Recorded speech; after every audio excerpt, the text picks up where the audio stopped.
The room was cold and silent. The lights above were white and bright, almost too clean. In the center of the room there was a glass box. Inside that box sat a strange creature.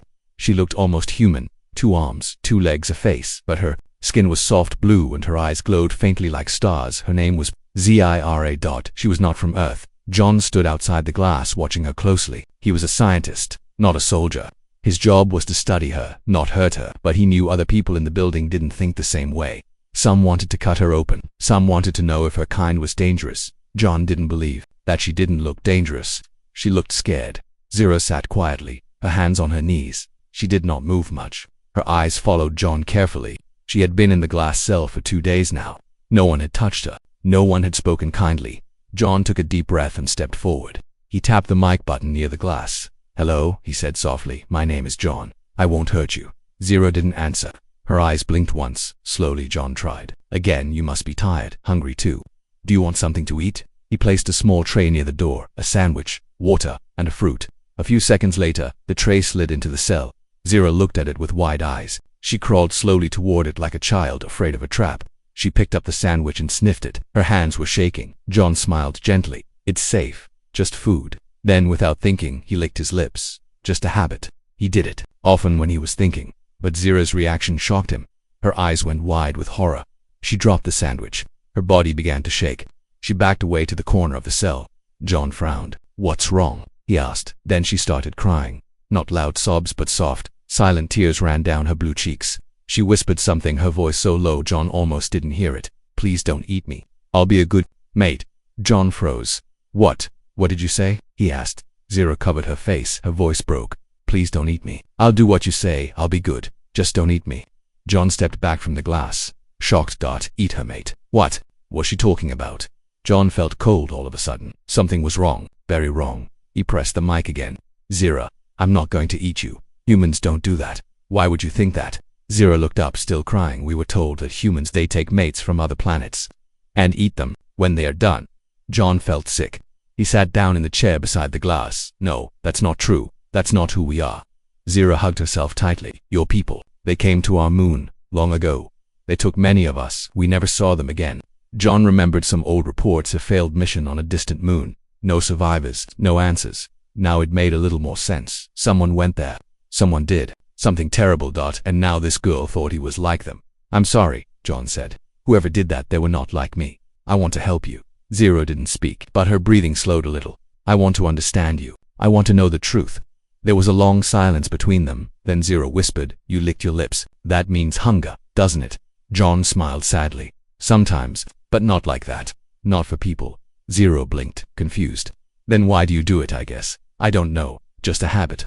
Zira slowly picked up the fruit from the tray. She bit into it carefully. John watched her. She still looked scared, but something had changed. A door had opened between them. A small one, but it was a start. Outside the room, the other scientists watched through a camera. They didn't like this. They didn't trust her, and soon they would come with their own plans. John didn't know it yet, but this moment, this strange, quiet moment with a crying alien girl, was the beginning of something much bigger. Something that could change everything. Zira had a dream that night. In the dream, she was a child again, standing on the cliffs of her homeworld. The sky above was purple, filled with slow-moving stars. Below, waves crashed against dark rocks. She heard her mother's voice calling her name.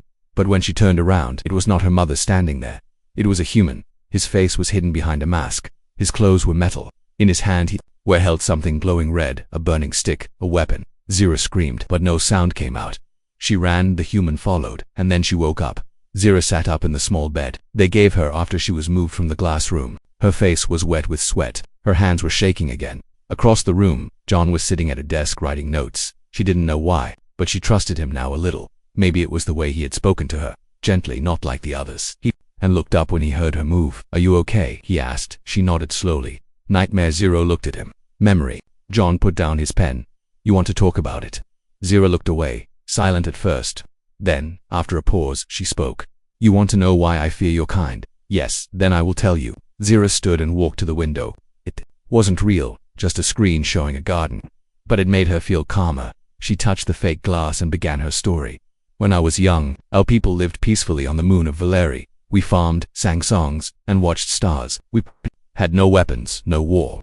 One day the sky opened. A silver ship came down like thunder. We thought the gods had arrived, but gods do not take prisoners. She paused, eyes distant. Humans came out of that ship. They wore suits and their voices came through machines. They smiled, but their eyes were cold. They said they came in peace. They gave candy to the children. They gave water and shiny tools to the elders. But at night, they took people. John felt a chill. Your people. Zira nodded. My uncle, my sister, many others, gone. We never saw them again. Then we found the blood. John closed his notebook. I'm sorry, he said. Zira turned toward him, her voice shaking. Do you know what story they tell our children now? He shook his head. That humans smile while they sharpen knives, that they take mates from other planets. And when the mate no longer pleases them, she swallowed hard, they eat them. John stood up. Zira, we don't do that. Maybe you don't, she said. But someone did, and we remember. There was silence for a moment. Then John asked, why did they never tell us? Why didn't your people try to contact Earth? Zira looked tired. We did, but your people blocked our signals. They laughed. One human told our ambassador, no one will believe aliens who cry like babies. She sat down again. My people fear you. We hide when we see your ships in the sky. We teach our children to stay away from humans. John's heart felt heavy. He walked over and sat near her. I don't know who those humans were, but I believe you. Zira looked surprised. I believe you, he repeated. And I want to help you tell the truth. Just then, the door opened. Another man walked in, a tall, cold-faced scientist named Dr. Klein. He looked at Zira like she was a puzzle. Not a person. You've made progress, Klein said to John. Good. We'll begin phase 2 of testing tomorrow. John frowned. Testing. Klein didn't answer him. He looked at Zira and said, you'll behave, won't you, creature? Zira didn't speak, but her hands clenched. When Klein left, John turned to her. Don't worry, I won't let them hurt you. Zira didn't believe him yet, not fully, but this time she didn't cry and she didn't back away. That night, as the lights dimmed, Zira sat by the fake window again, and for the first time since she came to Earth, she began to hope. It started with a whisper. Zira was sleeping, but something in the air felt different, like the room itself was holding its breath. In her dream she was falling, not from the sky, from a cage made of light, and below her, Earth was waiting with open jaws. She woke up gasping. The light above her bed was red, not normal. Across the room, John's desk was empty. Something was wrong, very wrong. Meanwhile, John stood in the control room down the hall, staring at a screen full of codes. His hand shook slightly as he read the new orders. Subject transfer to Sector 9. Experimental dissection begins. 600 hours. He felt like throwing up. He had warned them Zira wasn't dangerous. He had shown them she could talk, feel, cry, but they didn't care. To them, she was a tool, a body, a thing to open and learn from, not a person. John rushed back to the room. Zira was already standing, alert like an animal sensing fire. Her glowing eyes locked onto his. You're scared, she said softly. Yes, he said. They're coming for you. She didn't speak. She already knew. John looked around quickly. There's not much time. We have to leave. Zira frowned. Leave? This is your planet. Where would we go? John grabbed his ID badge and a small case from under the bed. Anywhere but here. I can get us to the launch bay. I know someone with access to a shuttle. Zira hesitated. Why would you risk everything for me? John looked her straight in the eyes. Because I'm tired of being part of the wrong side. The hallway was quiet, but every corner felt dangerous. John walked fast, Zira close behind him, her steps light and silent. As they reached the security door, a guard turned the corner. Hey, you two, stop. John didn't think. He punched the guard in the face. The man dropped. Zira's eyes went wide. You attacked your own kind. John pulled her through the door. I told you. You're my kind now. They entered the hangar, a giant space filled with small ships. In the corner, a maintenance shuttle sat open, its lights blinking. This is it, John whispered. Suddenly, alarms screamed, red lights, footsteps, voices shouting. They know, Zira said. John pulled her toward the shuttle. Get in. As they ran, more guards appeared from both sides. One shouted, stop. Step away from the alien. Zira looked back. John, go. I will stay. They will not kill you if not happening. John pulled her into the shuttle and slammed the door. He jumped into the pilot's seat. The controls were locked. Come on, come on. Zira touched the screen. Her fingers glowed. The shuttle beeped and unlocked. John looked at her, stunned. How did you, my kind, build this system? A long time ago, she said. The engines roared. The shuttle lifted. Bullets hit the window. Sparks flew. But they were flying. They were free. Almost above the clouds. Earth looked calm inside the ship. Zira sat beside John, quiet. He checked the radar. We have 5 minutes before they launch pursuit ships. Then we go faster, Zira said. He asked. Zira looked up. My world. John paused. Will they kill me? Maybe, she said honestly. But I will protect you. He smiled. Guess that makes us even. The stars opened in front of them. Earth disappeared behind. They were no longer scientist and prisoner, not human and alien. They were just two people. Running from fear, racing toward truth, and finally, toward hope. Space was silent, but silence was not peace. The stars looked calm outside the shuttle window, but inside Zara's heart there was a storm. She sat quietly, eyes closed, while John flew the ship toward the coordinates she gave him. He didn't ask questions, not yet, but he could feel it, the change in her. She was no longer just afraid. Now she was worried, not about Earth, but about what waited at home when they reached orbit. John looked out and gasped. Zara's planet was massive, glowing with purple oceans and green skies. Floating cities hovered above silver clouds. Tall towers shimmered in the sunlight. It looked like something from a dream. "Your world is beautiful," he whispered. Zira didn't smile. "Don't trust what shines," she said. John looked at her. "What do you mean?" But Zira didn't answer. She simply said, "Land near the temple." As the ship touched down on a silver platform, a group of figures stood waiting. They wore long robes, and their eyes glowed like Zira's, but colder, sharper. One of them stepped forward, an elder woman with glowing tattoos on her face. She didn't hug Zira, she didn't smile, she only said, "You return with a human." Zira bowed her head. "This is John, he saved me." The woman looked at John like he was poison. "A human cannot save, only destroy." John stayed quiet. He had expected fear, but this was something else. This was hatred. They were led into a large stone hall lit with floating lights. Strange symbols covered the walls, stars, ships, and creatures with sharp teeth. John stopped in front of one image. It showed a human figure surrounded by fire, eating something. He felt sick. "What is this?" he asked. Zero said nothing, but the elder replied, "The history you tried to erase." She turned to Zero. "Why did you bring him here?" "You know the laws." Zero stood tall. "Because the history is broken. I want the truth." The elder's voice rose. "The truth is pain." Later that night, Zero took John to a quiet garden behind the temple. Small glowing plants lit the path. Strange birds flew overhead singing soft metallic songs. John finally asked, "You knew they would hate me?" Zero nodded. "Yes." "Then why bring me here?" Zero looked up at the stars. "Because lies are heavier than truth, and I am tired of carrying them." She sat beside a tree and pulled out a small crystal from her robe. "This is a memory shard," she said. "It holds a recording of what really happened long ago." She placed it on the ground. The shard glowed, and an image appeared. It showed an old human ship landing on Zara's moon. The humans came out, waving and smiling. Zara's people welcomed them. They ate together, danced, laughed. Then something went wrong. A machine exploded. One of the aliens died. Panic spread. Guns were pulled. Screams fire. The recording ended. John sat still. Zira's voice was soft. "It wasn't a plan. It was an accident. But it became a war. Our leaders hid the truth. They told us you tricked us, that you came to hunt us. They needed a monster, so they made one." John looked down, "And I looked just like it." Zira nodded. The next morning, John was taken to a public gathering in the city square. A giant screen showed his face. A voice shouted, "This human walks among us. What shall we do?" The crowd murmured, angry and afraid. Zira stood before them. "This man is not a killer," she said. "He risked his life for me. He helped me escape your blades." An elder shouted, "He is only one. The rest are waiting to strike." Zira raised the memory shard. "Then let us judge not from fear, but from truth." She activated it. The past played out in front of thousands. Silence. Then whispers. Then tears. Some still shouted for exile. Some called her a traitor, but many began to question.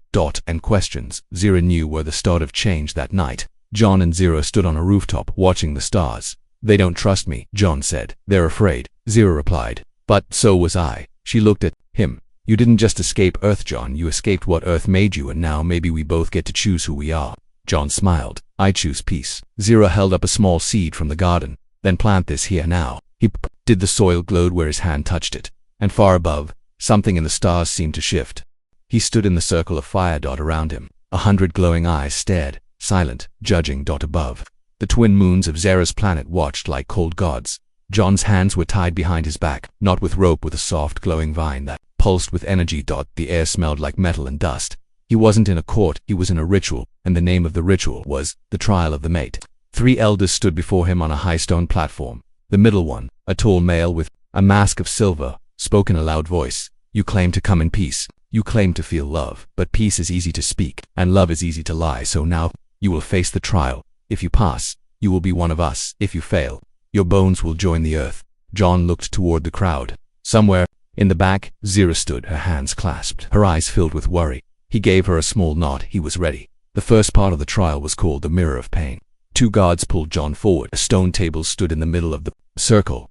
On it a glowing crystal. One elder explained, "Place your hand on the stone. It will show you your worst memory. If you scream, you fail." John stepped forward slowly. His heart raced. He touched the stone. Suddenly, he was a child again, back on Earth, locked in a dark basement, his father shouting, the sound of glass breaking, the sting of belt leather. He remembered hiding under a table, crying, wanting to disappear. He could feel it all again, the fear, the anger, the helplessness. But he didn't scream. He didn't even blink. He stood still and let the pain pass through him. When it was over, he let go of the stone. The crowd was silent. Then, a slow, soft drum beat began. He passed. The second trial was called the Bridge of Truth. John was led to a narrow beam hanging over a pit of glowing blue mist. If he fell, he would disappear forever. On the beam were images, Zara's face smiling, then screaming, then broken. Voices whispered lies into his ears. She betrayed you. She's using you. You will die here. He walked slowly, step by step, across the beam. The voices grew louder. The images changed, earth burning. His mother crying, Zara walking away. He paused, but he didn't fall. He looked straight ahead, and kept walking. He reached the other side. He passed. The final trial was the hardest, the gift of death. The elder handed John a blade, small, silver, beautiful. If you love her, the elder said, prove it, end your own life, or end hers. The crowd gasped. Zara stepped forward, shocked. No. John looked at the blade, then he looked at her. He walked to her, and placed the blade in her hands. Then he knelt before her and bowed his head. If I must die to prove my love, let it be by your hand, not theirs. Zara's hands shook out, tears ran down her face. She dropped the blade. I will not take your life, she whispered. She turned to the crowd, and if you make me do it, then I will never call this place home again. Silence. Then the eldest elder stood. He raised both arms. He passed. He chose trust. He chose truth. He chose her. The crowd slowly began to cheer, not loud, but honest. Zara ran to John and untied his hands. He looked at her, surprised. You were willing to leave everything. She smiled, still crying. I already did. That night, the city glowed in silver light. John was given a robe of white. Not as a warrior, not as a hero, but as an equal, a mate, not of blood, but of choice, and for the first time, he belonged. The library was buried beneath the city. No maps showed it, no lights led to it. It was a place only the old ones remembered, and even they spoke of it in whispers. But Zara remembered the name her grandmother once told her in the dark, the room that remembers. That's where she took John. They walked down narrow stairs carved from black stone. The air was cold and thick, like breathing old secrets. Dust hung in the air like forgotten time. John looked around. Are we allowed to be here? Zara shook her head. No, that's why we came at night. They reached a round door with no handle, only a smooth circle glowing faintly. Zara placed her hand on it. It didn't open. She closed her eyes and whispered something in her language, soft, like a lullaby. The door opened. And the truth waited inside. The room was full of floating memory. Crystals, thousands of them, each glowing with a different color, each holding a piece of the past. Zara walked to a crystal marked with a silver ribbon. This one, she said. This is the war they told us about. She touched it. A soft hum filled the room. Then the air turned into images. A long time ago, humans and Zara's people stood side by side, laughing, trading, building. They were not enemies, they were allies. Then the image changed. A meeting between human generals and alien elders. A treaty was signed. Peace was promised. And then, a symbol appeared. A mark burned into the side of a human ship. Not from Earth, not military. John leaned in. That's not our flag. The voice of an old alien echoed from the crystal. Oh, third force came. Not from Earth, not from our stars. They wore our skin, spoke your words, but they wanted war. The images turned dark. A ship disguised as human attacking a Zyran village, bodies, fire, screams. Zara stepped back in shock. They made it look like humans attacked. Then they made it look like we struck back. A final image showed two fake ships, one wearing Earth colors, one wearing Zyran markings, crashing into each other on purpose. They wanted us to hate each other, so we would never unite. John's voice cracked. Who would do that? The crystal faded. Zara whispered. Someone who fears peace. They left the room in silence. The stars above looked colder now, as if they knew what had been hidden later. John sat alone in the sky garden. Zara found him there, staring up at the stars. We were never enemies, he said. No, she agreed. Only victims. He looked at her. We have to tell them. Your people. Mine. They won't believe us, she said. They've hated each other for so long. It's all they know. John stood up. Then we give them something new to know. But they weren't alone. Far away, in a hidden room filled with screens and machines, a figure watched them through a satellite feed. Not human, not Ziran, something else. Its eyes glowed gold. It turned to its crew and spoke in a cold, echoing voice. They've seen too much. End them before they speak. Back in the temple city, a sudden explosion shook the towers. John and Zara ran to the balcony. Smoke rose from the sky dock. Panic spread. Guards shouted. Alarms blared. Zara's face turned pale. They're here. John grabbed her hand. Then we stop running. We tell the world. She nodded. They lied to us for generations, hid in shadows, played gods. She looked at him now. We burn their lives with light. Zero stood in the ashes of the sky. Smoke rose behind her. The air was full of fear, but her eyes were full of fire. She wasn't running anymore. Hours ago, the false attack had begun. Ships with fake Earth symbols had fired on the city. Screams, panic, confusion. Just like the old stories, just like the lies, but now she knew the truth and she would speak it, even if no one believed her. John stood beside her on the great balcony of the temple tower. Below them, thousands of Zyran people had gathered, angry, frightened, confused. A giant screen lit up behind them. Zero stepped forward. Her voice, soft but strong, filled the air. You were taught to hate them. You were told they would burn our skies, that they smile while they sharpen blades. But that was never the truth. The crowd murmured. Cira continued. The enemy never wore human skin. They wore lies, and they are still among us. Then she played the crystal recording from the secret library. The images appeared in the sky, humans and Zyrans sharing peace, being torn apart by a hidden third force. Gasps filled the air. Tears. Silence. Then shouts. Who are they? Why did no one tell us? What have we done? Suddenly, a blast rocked the balcony. From the shadows behind the temple, they came. Tall, gold-eyed beings, not fully alien, not fully human. Their skin shifted like glass. Their faces copied others. They had no name, only a mission: divide, control, survive. One stepped forward, its voice cold like metal. You ruined centuries of balance, girl. Zero stepped between it and the crowd. I gave them truth. That's more powerful than fear. The creature raised a weapon. John moved in front of her. Zia whispered, no, this is my story. She raised her hands, not in violence, but in peace. She touched the crystal, still glowing in the air. Light exploded outward, pure, white, warm. The invaders screamed. Their forms twisted, shattered, dissolved, like dust in sunlight. The people watched, stunned. The lies were dead. Only truth remained that night. The stars above the city shone brighter than ever. 1 week later, a joint message was broadcast to Earth. Zero spoke in English for the first time on camera. We once feared your kind, but one of you gave us something more powerful than fear. He gave us a choice. John appeared beside her. We are not enemies. We were both fooled. Now we must learn to walk forward together. Back on Earth, the response was mixed. Some were angry, some were scared, but many were quiet and hopeful. In time, Earth sent a delegation. In time, Zero visited the United Nations. In time, 2 species that were once taught to hate began to build something new together in a quiet garden outside the city. John sat beside the tree he had planted during the trial. Tiny green leaves were growing. Zero sat beside him. You changed everything, she said. He shook his head. No, you did, she smiled. I used to believe humans eat their mates. John laughed softly, and now, Zero looked at the sky. Now I know. Some of them just plant trees,